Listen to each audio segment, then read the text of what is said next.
Hello, Tamara. Hey, how are you? Good. I'm making right now for some girls, so I'm just trying okay. to. Well, I'm gonna. You do. You. I just want to make sure my internet sometimes messes up, so I'm just gonna.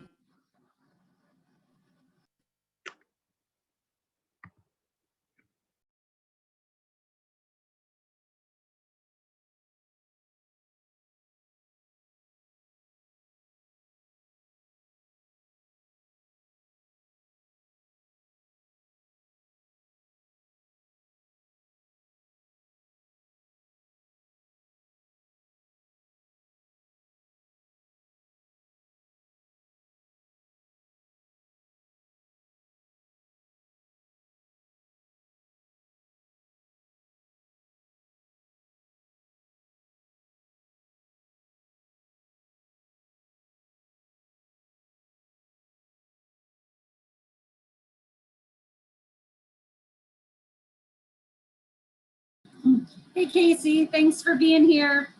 Just wrapping up some lunch detail, and I'll be back with you guys in a couple minutes. Sounds good, Remy.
Hi, John. Thanks for being here.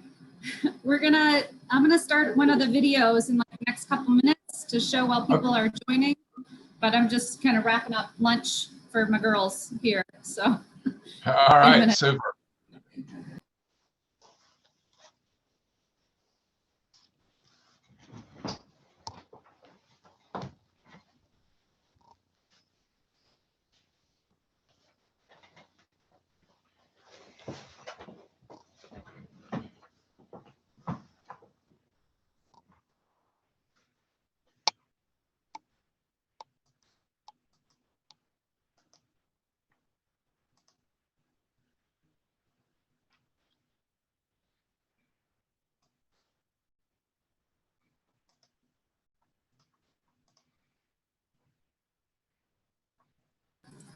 John, did you have a preference as to which one of those videos or a thought on which one would be the best to show?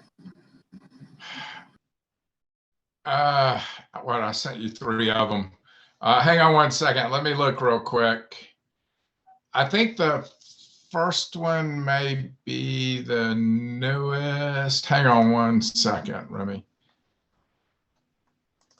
Yeah, no problem. I was thinking that first one too, but I look for your advice. Yeah, hang on one second. Let me just make sure it queues up which one. 27 miles off the coast of Virginia. Yeah, I think that's the best one. Below the water's surface and rising 600 feet into the air. Okay, super. I'm gonna share my desktop in the next couple minutes and see. Yeah.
27 miles off the coast of Virginia Beach, secured 80 feet below the water's surface and rising 600 feet into the air, stands the future of energy in America. The 2 test turbines there are now producing approximately 12 megawatts of electricity. But they're also demonstrating to the world that wind energy works well in the Atlantic. Well enough to help greenlight the construction of the additional 188 turbines that will fulfill this project's scope. It's called the Coastal Virginia Offshore Wind Project. These new turbines will generate 220 times more power than the pilot project, enough to heat and light up to 660,000 homes at peak and keep Virginia on course to becoming carbon-free by 2045. And for Hampton Roads, having the first wind farm in federal waters will position both the region and the Commonwealth of Virginia internationally as leaders in science, technology, and the use of clean and renewable energy. These turbines will even help to position Hampton Roads as a hub for a robust wind energy supply chain that exists nowhere else in America today. In fact, a vessel is now being built that will haul equipment from the shore to the construction site. Home ported in Hampton Roads, the vessel will transport wind turbines from the terminal and install them at sea. The vessel will also be able to serve other wind farms that may follow along the eastern seaboard. This emerging industry will require the talents of dedicated men and women from a broad array of fields to fashion and maintain the blades and other equipment necessary for the Coastal Virginia Offshore Wind Project, also known as CVOW. CVOW will bring Hampton Roads into the national spotlight when it comes to clean and renewable energy, boosting the local economy and showing our young people that the region has a strong future, one that's well worth growing in or returning to for meaningful employment. Once the power comes ashore at State Military Reservation, it will be transmitted across Virginia Beach to Dominion Energy's Fentress substation in Chesapeake. Dominion Energy will review and put forward a number of routing options for consideration. To accomplish this, we will collaborate with localities, residents, and other stakeholders to minimize disruption and maximize the use of existing rights-of-way. That process begins.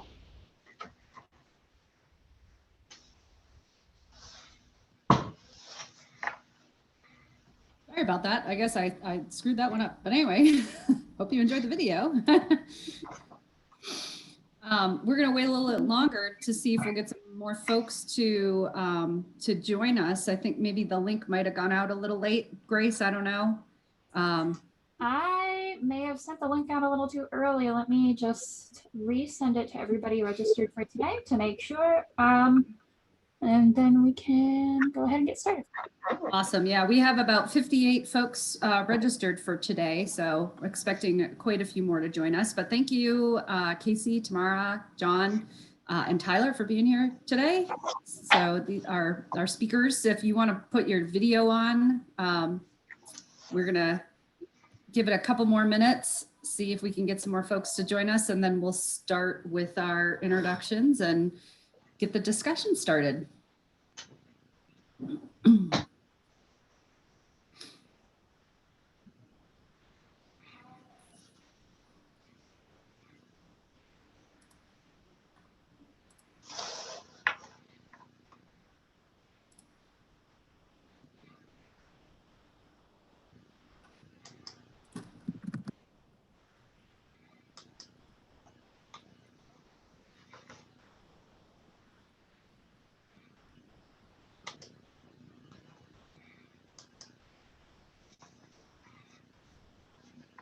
Grace, did you see the email from Mike Robinson? He just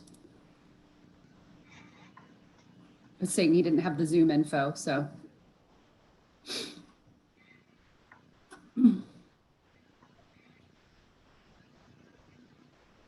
Awesome. Okay, so we'll give it a couple more minutes. Hope everybody's doing well today, Friday, yay. It's a beautiful day, the sun's shining. Oh, not here. No. Well, I'm sorry for you. It's a beautiful day here in the mountains, at least.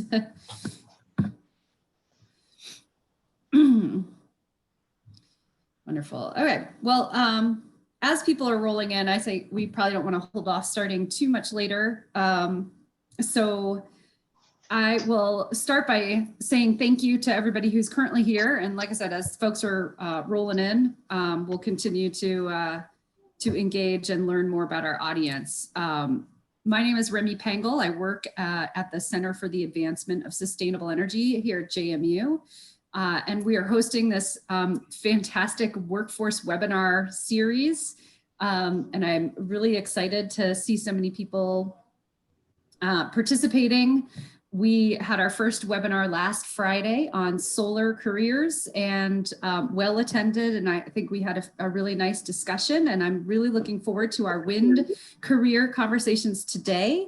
We're very excited to have Tyler from Orsted, Tamara from Tidewater Community College, Casey from Boehm, and John from Dominion. I'm going to let them introduce themselves in way more detail in just a minute. But before we get started on that, I would like to find out more about who's in our audience. And I know folks are still joining, but like we did last time, I would love for you guys to flood the chat and just tell us where you're at. So are you in college? Where are you going to college? What's your major? Are you a teacher? What do you teach? If you're in industry, what company are you with? And you know, so it'd be great to just see who our audience is really quickly, and just flood the chat with that information.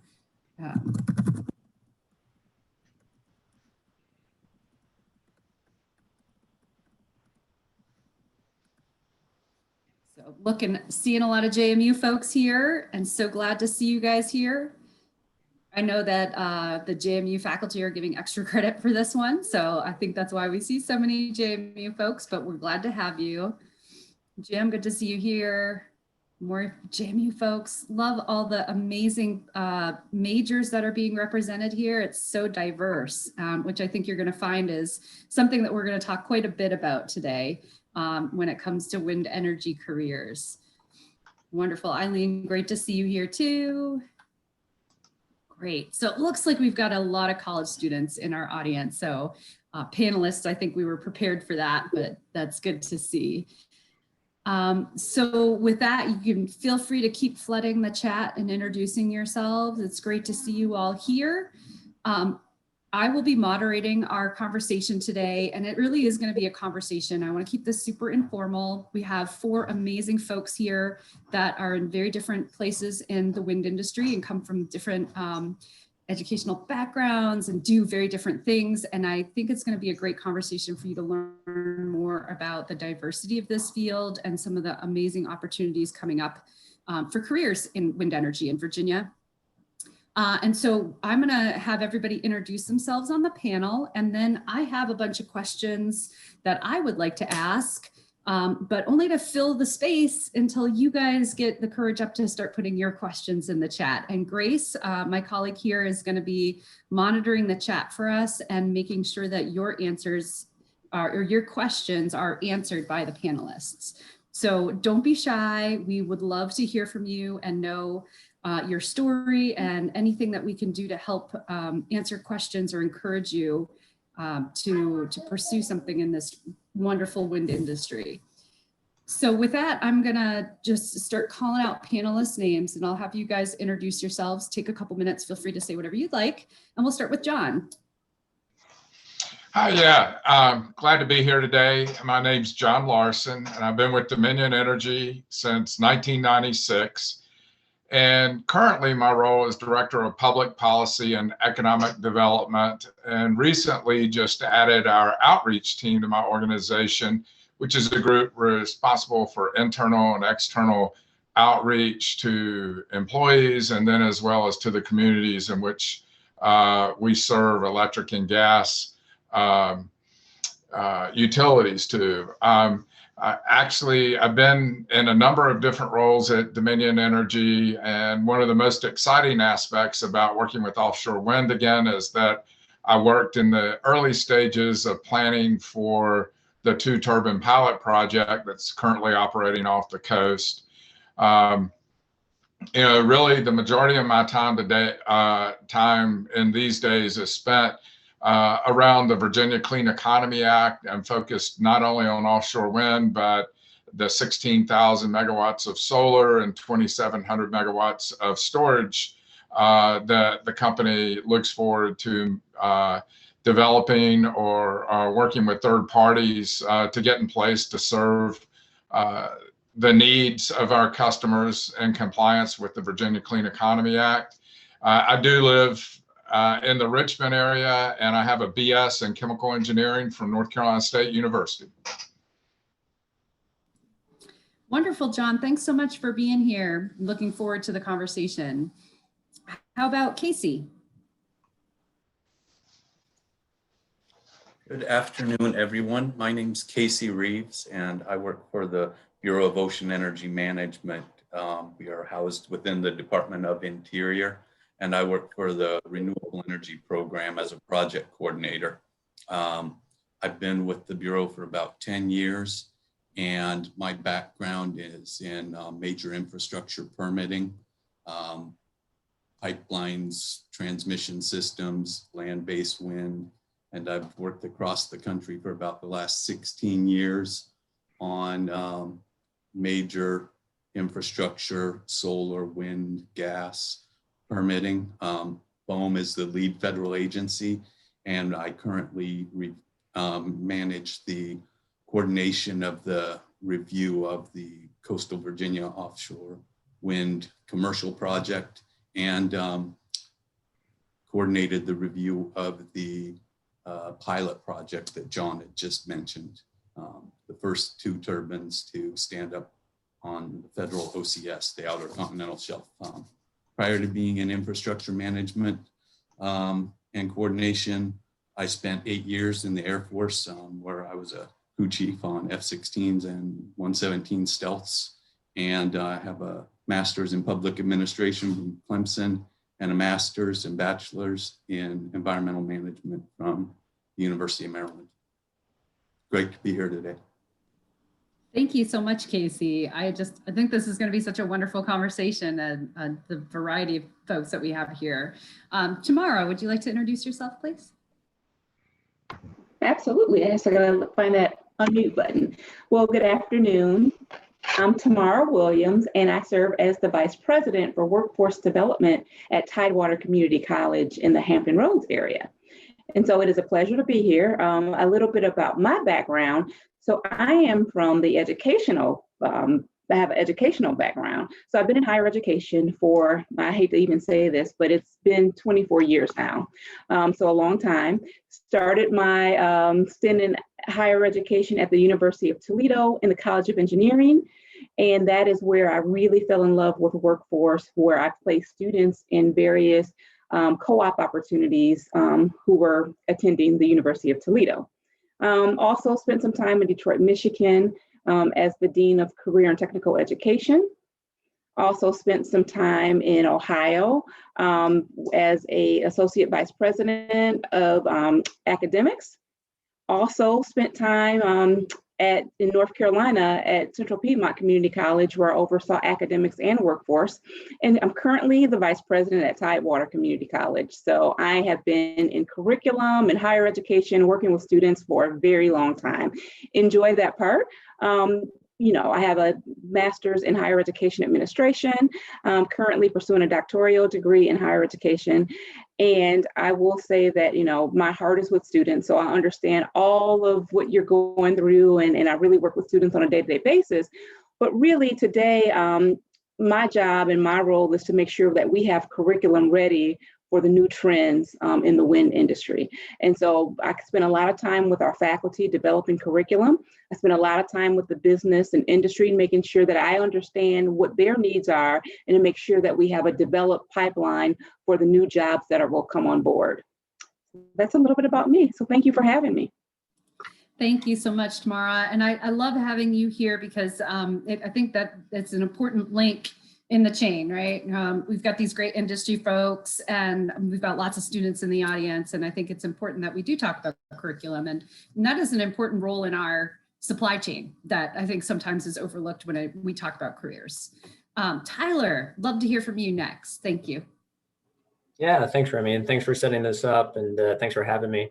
So my name is Tyler Klein. I work for Ørsted, which folks on this call might better know them for their offshore wind projects, but they do have an onshore renewables team that does wind and solar.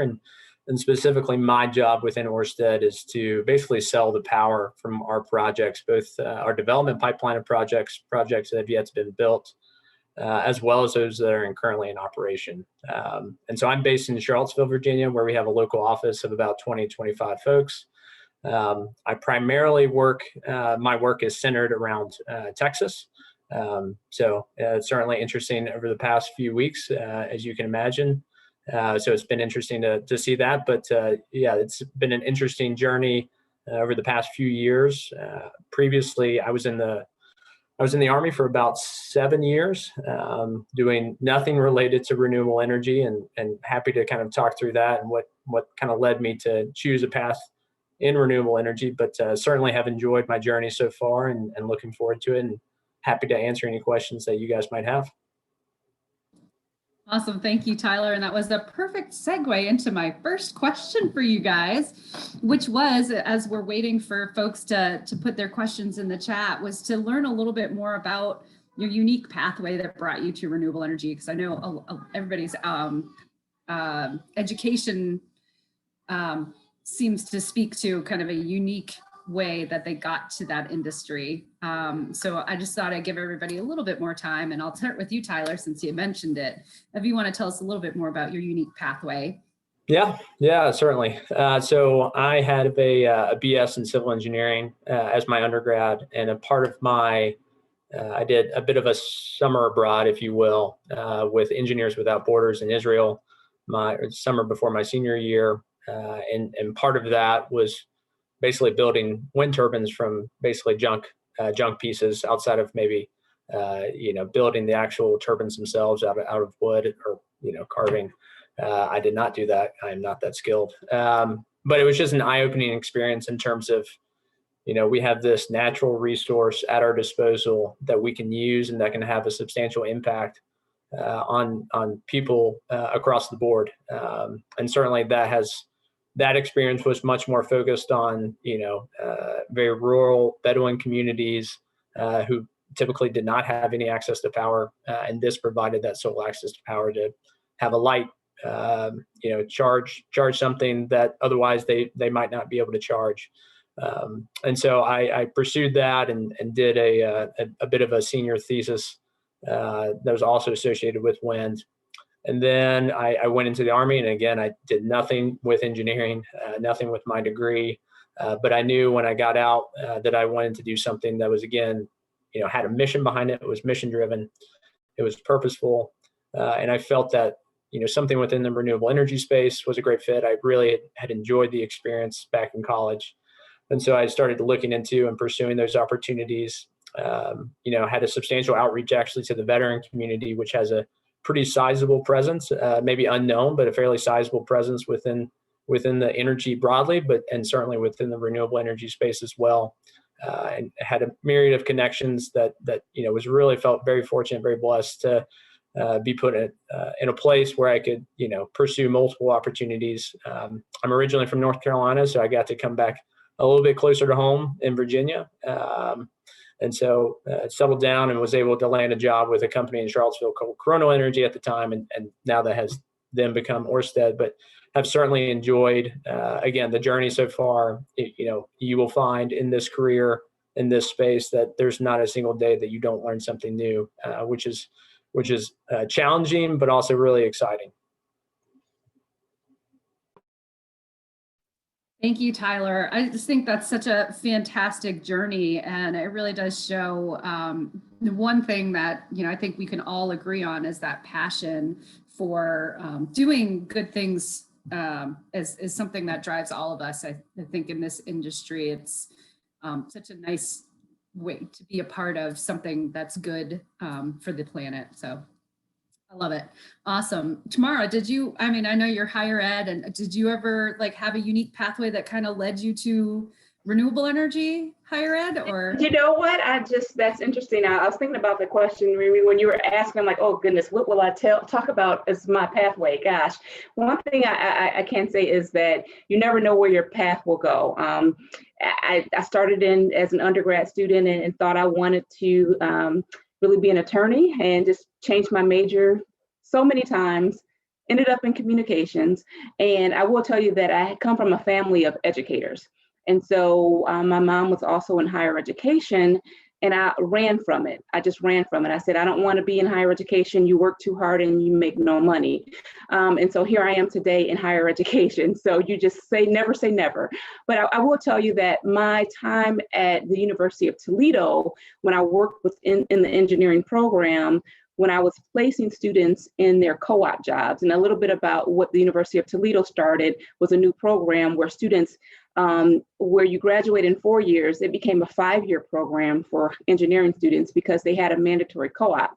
So this was a new program. It was kind of modeled off the University of Cincinnati. We had to go out and really create a pathway for students in those jobs. So my pathway, my first experience in higher education was working with the industry partners, creating co-op opportunities for students at the University of Toledo. And again, one new pathway at that particular time, and that's been a long time ago, was biomedical engineering. And so it was really hard to break through that biomedical engineering for engineering students a long time ago. So that was kind of my introduction to the workforce and how the workforce connects with the students. But I will tell you that at Central Piedmont Community College, I really became just really fond of clean energy, and I partnered with Tesla, and everybody that's the Tesla cars, and they were looking for a training program, and so we started their first Tesla program at the Central Piedmont Community College, and really got to understand the importance of clean energy and sustainable energy, and really kind of fell in love with it that way. And we were seeing students come into our Tesla training program who had already graduated. They had 4-year degrees, and they were just interested in how computer science and clean energy and EV connected together. And so you had a certification and you went to work for Tesla. And so that was really kind of my introduction to the renewable energy side. And now I'm at Tidewater, and we are really at the forefront creating new curriculum for solar and for wind. So that's my pathway. And I could tell you a long story about all the things that I should have done that I didn't do during that path, but that's for a different webinar. Yeah, but I love the co-op idea, and that's something that I really would love to see more of within the renewable energy industry. But anyway, Casey, do you have anything else you'd like to add about your unique pathway to renewables? Sure. As I said, I think earlier, I started really my working career in the Air Force, enlisted as a crew chief on F-16s. Did that around the world, mostly in Southeast Asia for 8 years.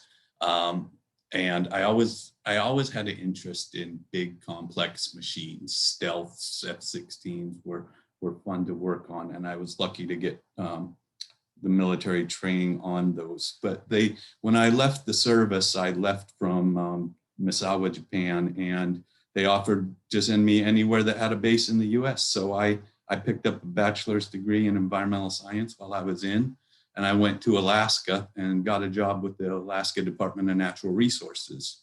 I went there because I thought I probably couldn't work in any bigger environment with an environmental science degree. So that led me up there. And while I was there as a natural resource specialist, an opportunity came up for someone to work on the Trans-Alaska Pipeline, the largest right-of-way in the nation under the government's review. And it just happened to be that they were installing gas turbine generators that were jet engines to electrify pump stations that pumped 1.5 million barrels of oil a day to replace diesel-driven generators. And so I had an opportunity to go work on the pipeline in Alaska for 4 years, which exposed me to major infrastructure projects. And I got asked by the Department of the Interior to come down to Wyoming for a little while and to work in DC, overseeing the land-based wind program. And at that time, the main project was the Chokecherry Sierra Madre project, 1,000 turbines out in Wyoming with several hundred miles of transmission systems. And that was what got me, I think, initially into the renewable sector. I then picked up the job I currently have at BOEM because they were looking for someone to manage the review and permitting, lead federal agency permitting of, at that time, the Atlantic Wind Connection, which was a transmission system that ran from Long Island to Virginia Beach. And I've been in permitting for projects on the Atlantic, from ocean current technology off of Boca Raton to transmission off of Boston for the last 10 years. So great to be here, as I said earlier. That's awesome. What an amazing pathway you have had. And Alaska just sounds like such a fun place to get your introduction to energy issues, right? That's great, Casey. Thanks for sharing. And John, I'll leave you to finish up the conversation for us. You're on mute.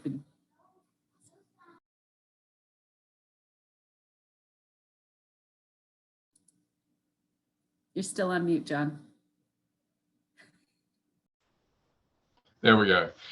Yeah, kind of a unique career path as well. After graduating from North Carolina State with a chemical engineering degree, I went to work for a company called Millipore Corporation, where I designed and served as a technical sales rep for filtration equipment, really to pharmaceutical and biotech industry. And did that for just about 11 years and left, and then went into a business development role for an engineering and construction company. At that time, just due to some family needs, it was very apparent needed to get back to the Mid-Atlantic region from New Jersey, and had the opportunity to join Dominion Energy and initially work in a part of the company that really focused on how to work with our large customers to reduce energy consumption as part of an energy services business. And then from there, I moved into generation business development and certainly worked on a number of different assets that the company was either developing or purchasing through an acquisition. So I did that for close to 10 years as well. And then moved on through a couple of other different roles: electric transmission, construction, and operations, which is very important to make sure we can safely and reliably deliver energy. And while I was in that role, I received a call from our senior vice president, then Mary Doswell, and said, "Hey, we would really like for you to join the Alternative Energy Solutions team." And I said, "Okay, well, what is that?" And she said, "We need you to come in and work on what at that time was called ValTap, and it was the pilot project." And so I said, "Okay, that sounds really interesting." And she said, "Well, can you travel to Europe and leave on Saturday morning to go over on a trip to visit a number of vendors and some wind installations and whatnot?" And I was like, "I can't leave Saturday, but I can leave Sunday." So I hopped on a plane Sunday and flew to Europe, and that started my journey. As I was in that group, I also picked up responsibility for a solar investment that we had in California, primarily for residential rooftop solar. So very involved with that as well. Left and did a little tour in HR for about 4 years as we were doing some mergers and acquisitions, and then had the opportunity now to come back in my role, which is really exciting to see those 2 turbines that I worked on a decade or so ago now in operation. So it's great to see that and be a part now as we move forward with the larger commercial project. Thank you, John. That's amazing. And I will share your sentiment on that. I know I'm not a panelist here, but just a small bit on my background. I have a little bit of a unique pathway. I was an ISAT major at JMU, so integrated science and technology, like many of the kids that are on the call. And afterwards went to grad school in Maine and got my degree in oceanography and ended up working in Maine and Florida. But wanted to come back to Virginia, and there just happened to be this new organization called the Virginia Coastal Offshore, no, the Coastal Energy Consortium. And they brought me on to do all the GIS mapping to figure out where those first 2 turbines should go in the water. So I am just so thankful to see those 2 turbines up. And I used my remote sensing and marine science background to help find a good place off of Virginia's coast to do that. So it's great to see those projects come to fruition. This is great. So we have some questions from the audience, which is great. So the first question is from Daniel, and he says, for any panelist, what is your strategy for convincing county and government officials that a wind farm is beneficial to their local community?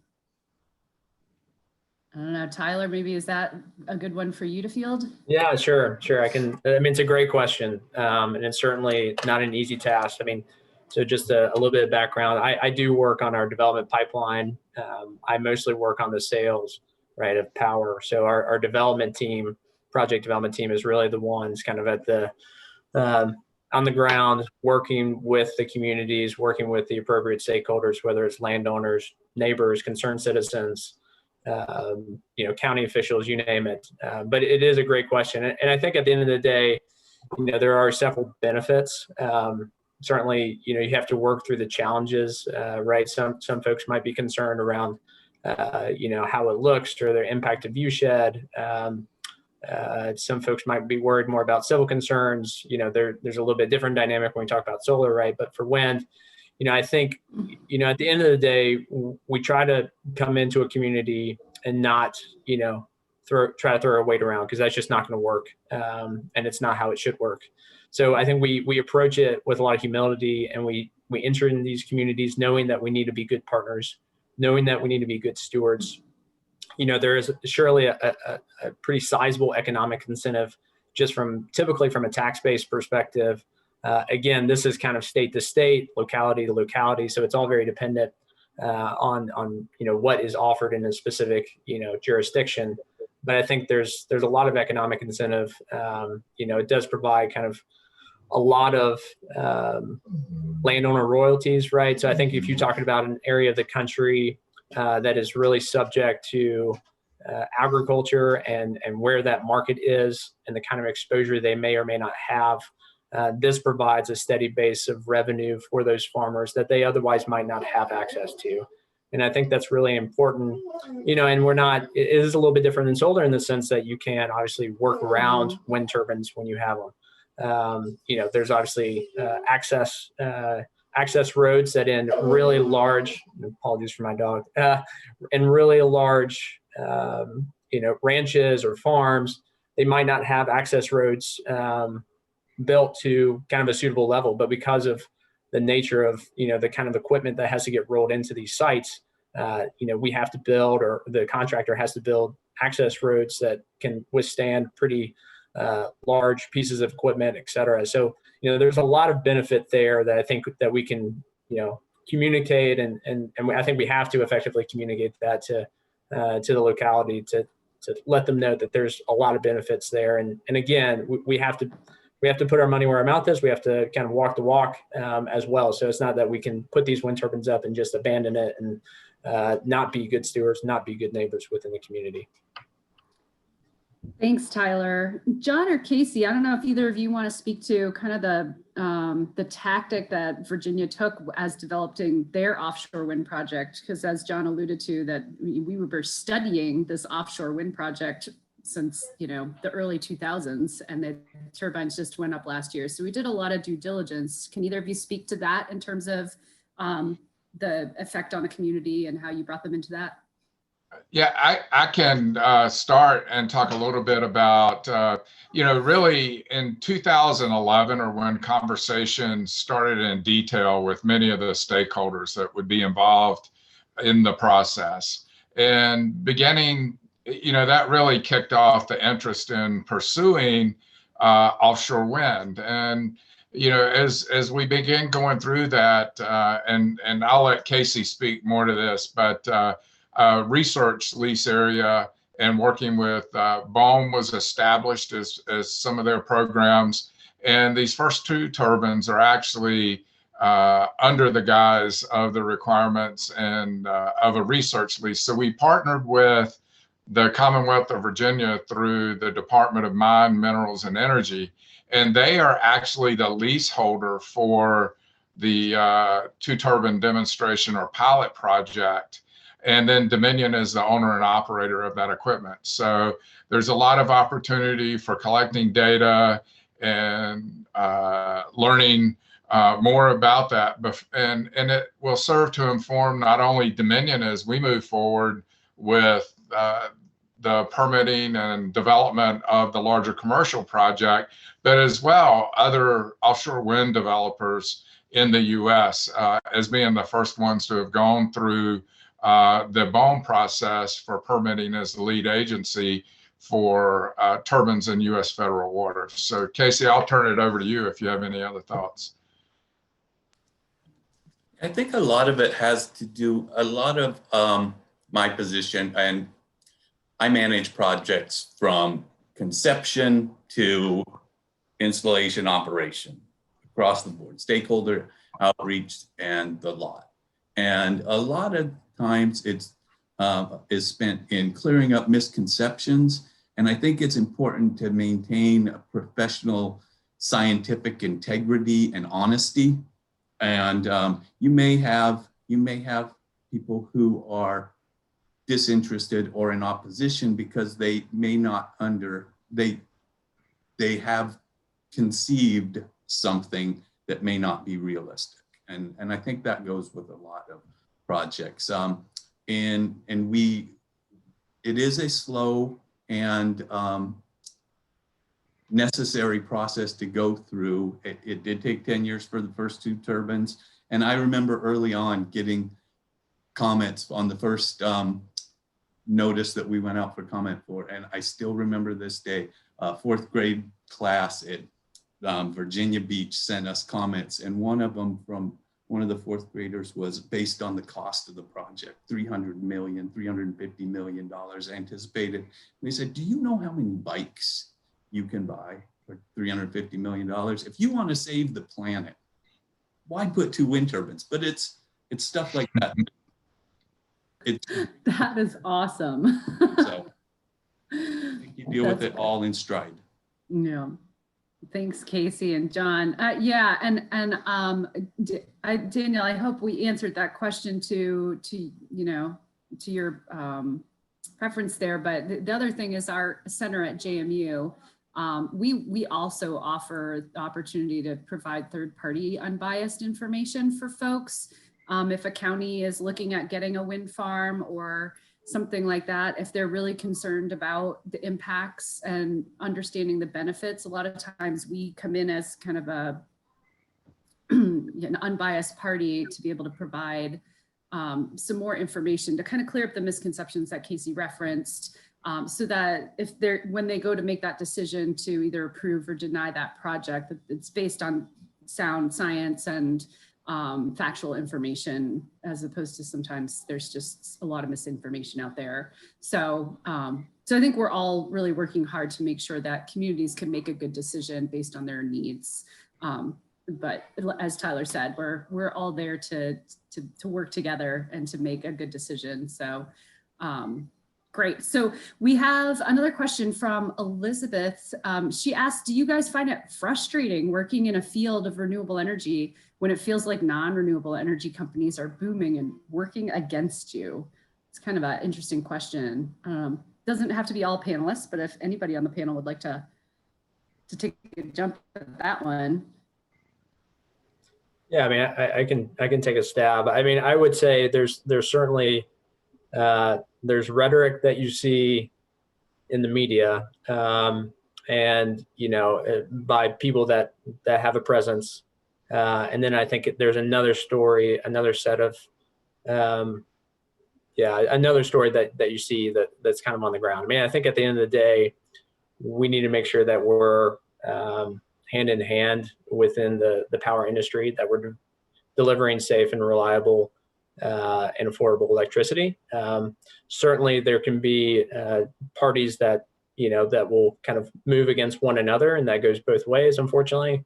But I think at the end of the day, we have to understand that we're kind of we're in a place where we need to work together. The system kind of relies on both parties to operating in good faith to make sure that above all else we're delivering, again, safe, reliable electricity. And then I think there's a subsequent conversation around this wherever your stance is on the need to have clean electricity, the need to lower emissions. And I think that's a very standard position that a lot of incumbent utilities are taking, and whether it's Dominion Energy, Duke, NextEra, whoever it might be, I think you're seeing this massive shift to low carbon resources, and I think that's a really positive step. And so, I think making sure not to take anything too much on face value, and don't get a little bit upset or kind of put down by things you might see. I think there's a lot of positive movement both within the utility space, but also within local communities to see how we can clean up our footprint, lower emissions, be more mindful of the things that have a substantial impact. Yeah, I'll add on to Tyler's comments. Dominion Energy is a little unique as far as utility holding companies go. We're actually the second largest owner of solar in the nation. So we develop a lot of projects across the country ourselves that are not necessarily in our service territories. And I think I will say the development that we're seeing pretty much across the United States are that almost all states are moving towards establishing renewable portfolio standards and really moving towards zero carbon generation resources. So there's a lot of opportunity and to work together and making sure that as these projects are developed, they're bringing those environmental benefits. There's certainly a societal view that it's important for utility companies as well as any third-party developer to think carefully about how they're doing this in a safe and reliable manner. And I think more and more you're seeing very well-defined paths and groups working together to make companies working together to make it a success, even between utility and non-utility. I would imagine for Tyler, some of the more challenging items are there might be different standards that some companies operate with. So as you go into different areas, I know from our experience, it's just making sure you get that local context for what's required to interconnect in this specific area with the utility system. So that's probably one of the larger challenges I see as we go through that. Remy, I would add that I think that Please. I think that in any situation, it's always tough to be the new guy. And in renewables, I think that having worked in oil and gas and in renewables, I think that there are a lot of synergies there. And I think one of the things that is going to evolve, and you're starting to see in research and contemplation of maybe a utilization of the resources from oil and gas and that expertise into new sciences, such as utilizing large scale renewable sources to generate hydrogen or ammonia, and utilize those fuel sources, not just the electrons. And those types of systems require engineering from petrochemical workforces as well. So I think that there's that, like I said, it's always tough to be the new guy, and I think that that's one of the growing pains of renewable energy. But I think that folks are starting to acknowledge that it's a trusted, reliable. Yeah. And I'll speak to it from the education piece. You know, we know that it's coming, so it's an opportunity for us to do research. It's an opportunity for us to try new curriculum. It's an opportunity for us to say, okay, what is the, what's out there? You know, it's new, and if most research institutions are really, they get excited about this, the opportunity to do new research and create new things. So I guess from the education side, it's exciting to do research and try new things, and then be able to pilot things to see how things may work or not work, and go back to the drawing board and say, oh, well, that didn't work out how we wanted it to work out. Let's try it this way. So for us in the education world, it's very exciting. You know, it's not frustrating, but exciting. And Tamara, while I have you, it's a good segue into Eileen's question for you about how are you planning for curriculum for an industry that's just not quite here yet? The manufacturing employers are interested in Hampton Roads, but there's no jobs yet. Mm-hmm. So how are you guys handling that? So I'll take that from, I will say that some colleagues and I at Tidewater are working with Virginia Beach Economic Development Center, and they've got some international ties, and we are building our curriculum based off of the curriculum that's been developed from, in an international standpoint. And so, but when you think about some of the things that are needed, a lot of the, it's just kind of overlaying. So we know that there's going to be welders. We know that there's going to be, there's going to be manufacturing jobs. So things are kind of laying up on each other. And one thing I will say, in the workforce, we're able to create new certificates versus in the academic world, where you have accreditation body that says, no, we're going to take, our SAC CLC accreditation says that you have to meet certain guidelines. Where in the workforce, when we develop new curriculum, it's almost like a pilot for the curriculum side. And so we're able to try new things and base it off of the international curriculum that's already out there and build from that.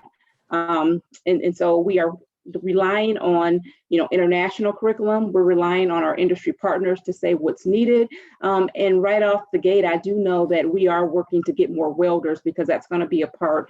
We're going to need more welders with this new wind energy piece. Wonderful. Thanks, Tamara. And Eileen, I hope that helps answer your question. If not, feel free to put some follow-up questions in the chat. I'm looking at time. We've got about 15 minutes left, and I have a couple more questions while we're waiting for more to jump into the chat. So I thought that one of the things that we alluded to earlier was that there is such a diversity in this field. And I know we have a lot of college students in our audience. So I'd like to kind of bring it back to kind of the schooling side of how to get prepared to come into our industry. And I thought it would be nice if each of you maybe could talk a little bit about, you guys are in all very unique positions, but I think if we could shed some light on the diversity of the field by maybe talking a little bit about some of the types of people that you work with on a day-to-day basis, because I have a feeling that you guys don't all work with like a bunch of engineers sitting in the room, but you probably work with a diverse field of folks. So how about if we start with Casey and we'll go around the room. Sure. So the types of folks in my office are typically, I think for the project coordination side, there are a variety of sources. We have oceanographers, we have lawyers, and folks with JDs, and we have avian biologists, physical, chemical, structural engineers, public affairs. I talked with Remy on several occasions, and I think that it's when you get outside of the federal agency permitting that there is a diverse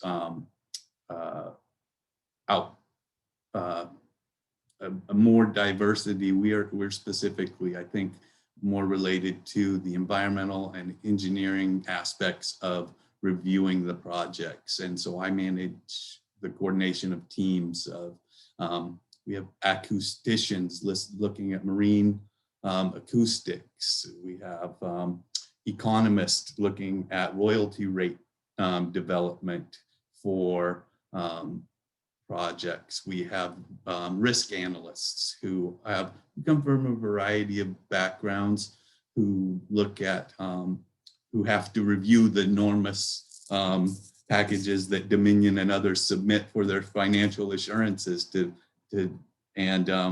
so we have a broad group of careers within our agency and BOEM, and it's all focused on, and as we talked about earlier, I think the oil and gas synergies, we have BOEM also manages the nation's offshore oil and gas program. And the outside of the resource extraction, the career fields are the same. My counterpart as a project coordinator in our oil and gas program does the same things I do for offshore wind. So we also have marine minerals engineers and geologists, geophysicists. So it's a pretty diverse field when you look at these projects and how they interact with the environment. We look at it from all angles. That's great. Thank you for, I think that's just such a nice, unique view of the diversity of the fields. Thanks, Casey. John, Tamara, or Tyler, anybody else want to speak to this? Oh. I can just chime in for a bit. And you think about it, I look at electricians. That's going to be, a piece. You're going to need the electricians. You're going to need construction people. Manufacturing. Project management would be definitely beneficial. You need a project manager. And then I look at the IT world and think about the cybersecurity piece of it as well. That will be a piece that will be, as I'm doing my research and my folks are doing their research, how do you keep everything secure? And so IT is going to be critical as well. Yeah, and I'll kind of lever off both of their comments. Just a number of roles that already exist today. Probably 80 to 90% of the roles that will be associated with offshore wind exist today in training programs or either in degree programs, accounting, finance, engineering. And when we get into the IT space, one thing I would like to call out is that the turbines will be heavily automated, obviously, and tremendous amount of data will be collected. And if you think about it, we want to know if any component of a turbine is showing any deviation from its normal behavior. And we want to go out and address that before it becomes a bigger problem. If you think about the wind energy area, it's going to go from 27 miles to shore to 42 miles out. So if you can take care of a small single device, a circuit, or a relay early on so that you don't get into a major maintenance issue, then that is an extremely important part. So big data analyst, AI and programming to take that data and turn it into useful information, drone operators, unmanned vehicles, basically little mini submarines to do inspections, because why would you put a diver down to do an inspection when today you could put a unmanned vehicle down and spend as much time as you need to underwater while you're there. I think one of my favorite jobs that just in exploring how we plan to move forward with the balance of plant, or that's any, all the components that go with offshore wind, are elevators. There will be 190 elevators 27 miles or more offshore. Well, Dominion Energy doesn't maintain and repair its own elevators. So we're going to need a couple of companies that have elevator repair individuals that move forward and get the Global Wind Organization certification to be an offshore worker. So as you think about it, same thing with coatings and painting and various other. And I think we have a question. I see someone's got a comment here in the chat, so I'll leave. There'll be offshore wind technicians. And if you couple the Dominion Energy project, the Avangrid project just to our south off of the Outer Banks of North Carolina, and then look up the East Coast, you can see that there are a great number of opportunities geographically based, but that come into play as you think about some of the non-traditional roles that may be there. So. Thanks, John. I thank you for really talking about some of the unique offshore opportunities that are going to be coming up as well. I think that's really important. And we only have a couple of minutes left. And I know Mike wanted to get a chance to talk about their wind tech program at Centura College. And I'd love to have him chime in. I just, on the back end of that conversation, just really quickly, would love to hear from our panelists. And I'll probably ask Mike the same question. Is that for these college students, or if there's any high school students or teachers in the audience, it would be great to just like, what is that like one class that you might not think to take, but that could be really, really helpful if you're looking at a career in renewable energy? We asked this in the solar session last week and we had such great responses. So I wanted to open that up and do it super quick around the room, and maybe we can start with Tyler. Just if any last thoughts or great advice or coursework that these students should take. Yeah, it's unfortunate you came to me first because that's a great question. No, I think for me, I'll kind of riff off it a little bit, but I think it was the experience I had. So I think if you can find yourself and put yourself in experience where you maybe just get out in the field and you can do something, whether it's a summer internship or a co-op type experience, I would recommend that 10 times over. I think, and certainly I'm sure there's some great classes that you can take as well, but man, there's nothing like experience it firsthand. That's great to hear. Tamara, I bet you probably have some great suggestions as well. Tyler took mine. I was going to say diversify that resume. There's all types of certifications that are out there. When you think about it, get certified in, there's IT certifications. There are skill trade certifications. If you're a 4-year university student and you have time in the summer, I would definitely recommend doing some type of co-op or work-based learning. But if that's not an opportunity, I would say go to your local community college and take a certification. However you can diversify that resume in different areas makes you a better candidate. When you look at people who go to get jobs and they have certifications versus someone you may be, someone who you both have the 4-year degree, but then someone has those certifications, it puts you a little ahead.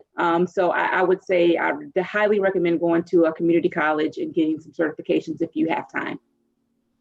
Great suggestion. And with the new 17th career cluster in energy, even at the high school level, through some dual enrollment opportunities, you should be able to get some of those certifications under your belt in the power and energy courses that you can take through CTE and DOE. So awesome. Casey, what do you think? I never stopped learning. So I think that it's important for folks to, my answer to that, what class? I would say do the class that you enjoy, and you can find a career field doing that in renewable energy. That's a great answer, Casey. Thank you so much. John, what do you got? Yeah, so I think that one of the most critical aspects in our world today is being able to effectively communicate. And, being an engineer, you got your head down doing calculations, learning just a tremendous amount of technical and developing your technical skills. But as you move forward and you go out and you are working in any industry, having effective communication, and I'll lean towards the listening side.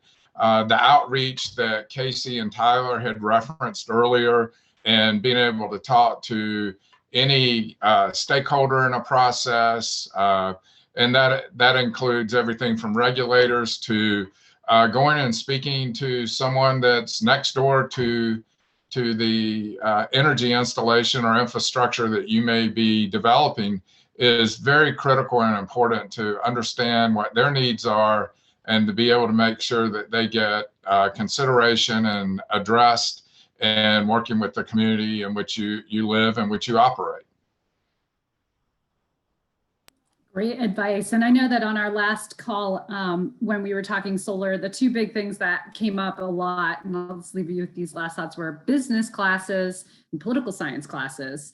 We had a lot of developers, you know, in project development realm. So I can see where those would be interesting classes to add to your repertoire. So with that, I'm going to introduce or turn it over to Mike, who wanted to tell us a little bit about their wind tech program, because I think that's an important thing for us to hear about. Thank you. I know we're short on time, so I'll be brief. I would like to reiterate what the panel said with respect to the courses, what courses to take. We actually designed our wind turbine technician program with 8 certifications, and some of those certifications are GWO certifications. So they have to be recognized certification, and US Coast Guard certifications. Yeah, we're very proud. We took the challenge of getting technicians to this program very seriously about a year ago, and we've have designed, developed, and we now, I very proudly say, we've implemented a wind turbine technician program. We had our very first group of students start just last month. The other thing about the coursework is I would recommend any students look for hands-on training versus kind of sitting and reading it out of a textbook. So very excited to talk about that, and perhaps if we have some more time, I'd be happy to answer questions. Yeah, I'm happy to stick around. We're at kind of our last minute of this. So Mike, thank you so much for telling us a little bit more about your training program. And as we're kind of wrapping this up, if all the panelists just like quick 30-second around, you know, around the panel, just tell me what you love about your job, because I think that's a great note to leave this on for especially the students in the audience. So Tamara, do you want to start? Yeah, I love the fact that I can connect students with jobs. That is my goal. That is what I live for, and that's why I, wake up every day ready to go to work, to make sure students, at the end of the day, I can connect them with a job. That's awesome. That would make me feel good too. How about John? I'll tell you, it's just I have this quest for knowledge, and I learn something every day new, whether it be on the political side, whether it be on the outreach side, or additional information about the project and project development. So that just, excites me to continue to be able to learn and grow. Awesome. Casey?